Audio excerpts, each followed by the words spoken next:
Today I'll tell you about something absolutely awful. I'd say this case hit rock bottom of the internet. People involved in this have simply lost their minds, and it's not just one person or a group of 10 individuals as typically seen in real crime stories. About 260,000 people from South Korea were involved in this crime, which is nearly 1% of their population. The crime is relatively recent, as it occurred in 2018-2019, where people gathered in several groups on one of the world's most popular messengers called Telegram and watched videos of ordinary deceived girls fulfilling the most terrible fantasies of people in a chat, from that they masturbate in the men's restroom to the point that they insert various things into their crotches, from scissors to live insects. In general, it's just brutal. But that's not all, as these crimes victimized not only middle-aged women, but also, unfortunately, schoolgirls, the youngest of whom was 9 years old. Today, let's delve into the story of the Nth Room, the most horrifying cybercrime to have occurred in South Korea. On my channel, where I recount terrifying and unusual real-life crimes, we'll now explore this chilling tale.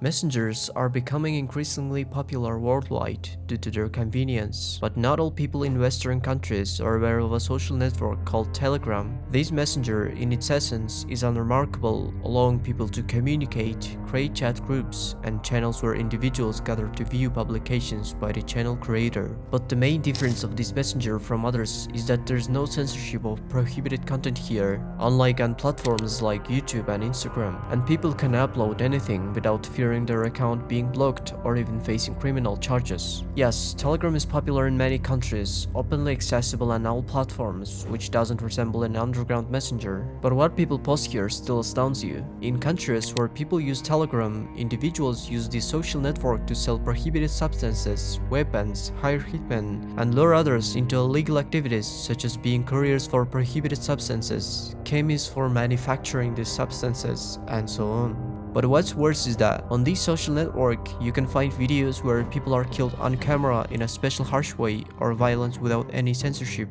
So using this social network, a terrible group called Nth Room was formed in South Korea, where people gathered to buy and sell adult videos in which girls of different ages participated. The youngest of them was 9 years old, and about 260,000 people from South Korea bought them. The heads of the groups gained access to such videos in a particularly harsh way. The girls were frightened, threatened in various ways, and forced to send videos of their nudes regularly. In general, the poor girls were essentially slaves who lived in fear, while their videos were sold to thousands of people without their permissions for large sums.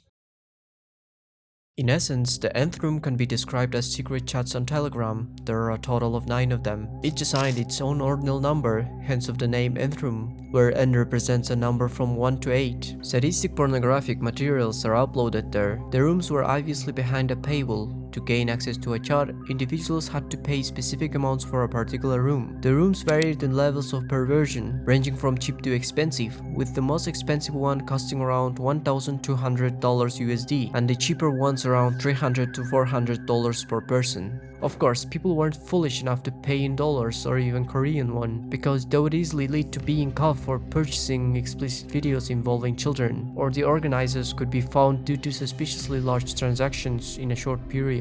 So how did they pay then? Criminals there used crypto wallets for payment, which don't offer much security and oversight. So let's return to the secret chats. As I mentioned, the chats ranged from cheap to expensive, but this didn't mean that harmless materials were uploaded in the cheaper rooms and more brutal ones in expensive ones. In both cheap and expensive rooms, the content was equally brutal. It's just that the expensive ones offered some features that were not available in the cheaper rooms. For example, in the cheaper rooms, women of average age would upload videos of themselves masturbating on camera, sometimes not just with their hands, but with sharp objects like scissors, insects, and so on. It's just brutal. In the more expensive rooms, the organizers allowed clients to control the slaves through online chat. And as you might have guessed, when people feel a little impunity and power, they do anything regardless of its inhumane nature. But that's not all. There's a lot more brutality in the expensive rooms, which I'll tell you about a little later. But here arises the question, how did the girls agree to participate in this? And what kept them from reporting everyone to the police? It's not that simple. The thing is, at the beginning of all this hustle, the girls were just ordinary students, unemployed, or God forbid, even schoolgirls. the administrators of these chats mostly lured girls under the guise of employers, offering easy jobs for them for a large sum. When the girls started messaging them to get a job, they asked for their bank details for salary payment, or sometimes shamelessly asked for the girls' personal information. With this card, the administrators could access their full address, parents' names, and so on and so forth. At first, the girls were given seemingly innocent tasks like send me your nude photo for training or testing your abilities. When the girls agreed, the admins began to communicate more aggressively, threatening to expose the photos online or send them directly to their parents and relatives if the girls refused to work for free for a week. During this week, they had to film themselves without clothes and perform disturbing tasks for their room users. But as you might have guessed, after the first week, the admins didn't stop messaging the girls. They continued to threaten them to fully control them psychologically. Exploiters employ various tactics to manipulate their victims into compliance. For instance, they threaten to share the materials they've obtained with the victims' relatives or friends. If this tactic fails, they call upon male spectators from the Nth Room to punish the resistant women or girls through rape. When a slave refuses to cooperate, exploiters publish her personal information in a chat room specifically designed for this purpose. This prompts male spectators to find the girl, rape her, record it, and then publish the video. These actions serve three purposes. They punish the victim, warn other girls not to follow her example, and provide more vivid content for sale, as such footage is highly valued, and then things get brutal.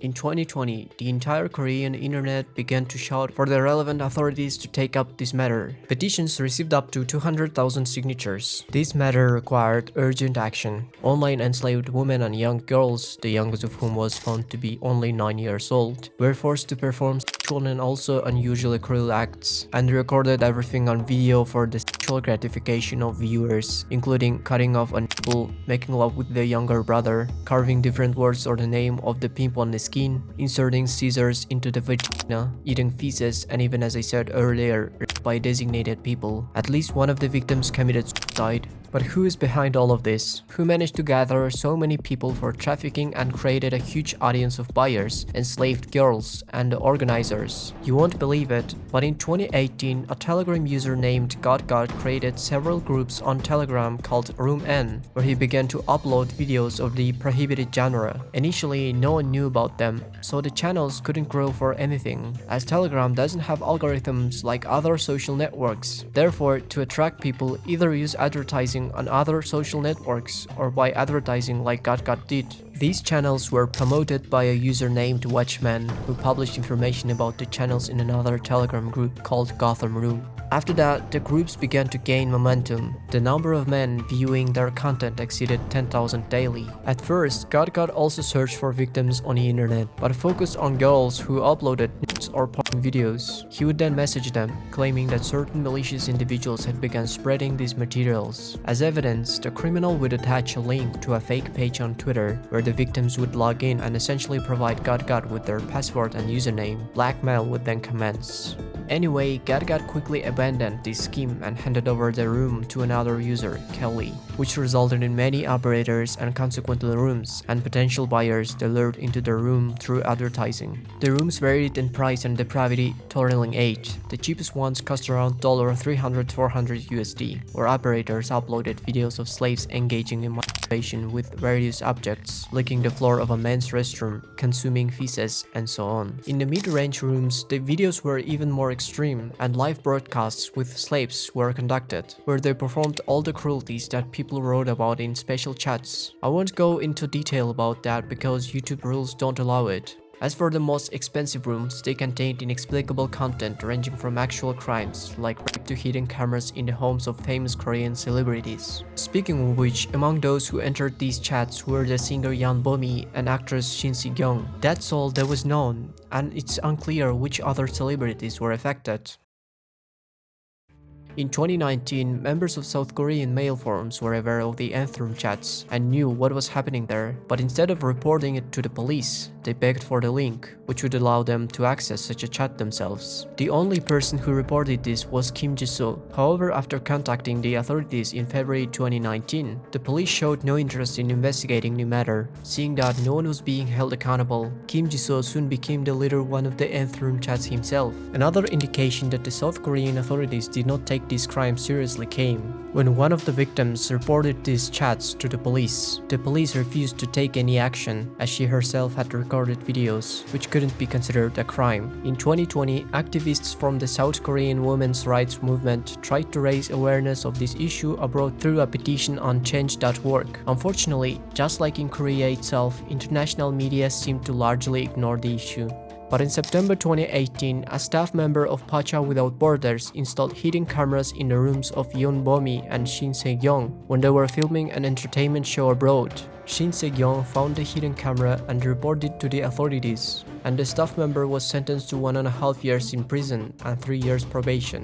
This prompted the police to investigate further to understand who was behind this. They raided the criminal's place and interrogated him. During the raid, they found a strange conversation on the criminal's phone with a user named Dr. Room, where Dr. Room claimed that if staff member installed a camera in the homes of 2 South Korean stars, he would send him a large sum of money. But because the plan failed, Dr. Room's identity was revealed to the police. It turned out to be a 1995-born guy named Cho Jo-bin. He was Dr. Room who sold access to expensive rooms where intimate photos of celebrities were stored. On March 25, after his arrest at the Jongno police station, Cho appeared in front of the police station with a bandage around his neck and a plaster on his head. He then addressed the journalist saying, "I apologize to all the people I have hurt. Thank you for stopping the devil inside me that I couldn't stop." Cho was sentenced to 40 years in prison. But Dr. Room was certainly not the only monster in this story. The suspect, better known by his online pseudonym Gatgat, turned out to be 24-year-old Moon Yan-wook. He briefly apologized to his victims in front of the press when his face was revealed outside the police station in Andong City, Gyeongsangbuk-do Province. Moon was sentenced to 34 years in prison.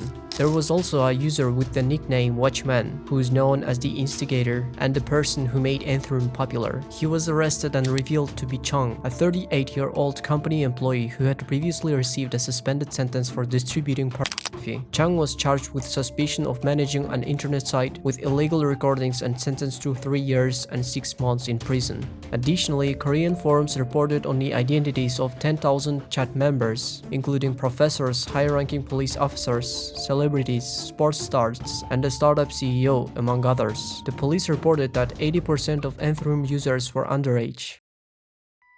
Residents of Korea are shocked by the news of 23 people involved in the creation and the distribution of explicit photos and videos of 133 minors. On June 9 of 2023, the media shared information about 10 arrested and the 13 suspected of sexual exploitation of 133 children. Gangwon police said the offenders range in age from teenagers to 30-year-olds. The police began an investigation after receiving a tip that the suspects were distributing pornographic material online. Police contacted foreign IT companies and, with the help of authorities, conducted searches at telecommunication companies, social media agencies, and 74 other locations. One of the victims tried to commit suicide. Authorities are monitoring the psychological and the physical conditions of the victims. Police officials said, "To prevent child exploitation, we will continue to monitor social media, improve our work and establishment cooperation between departments. We will hire professional detectives to find sex offenders." Netflix released the documentary Cyber Hell, which was dedicated to Nth Room. Thank you all for watching.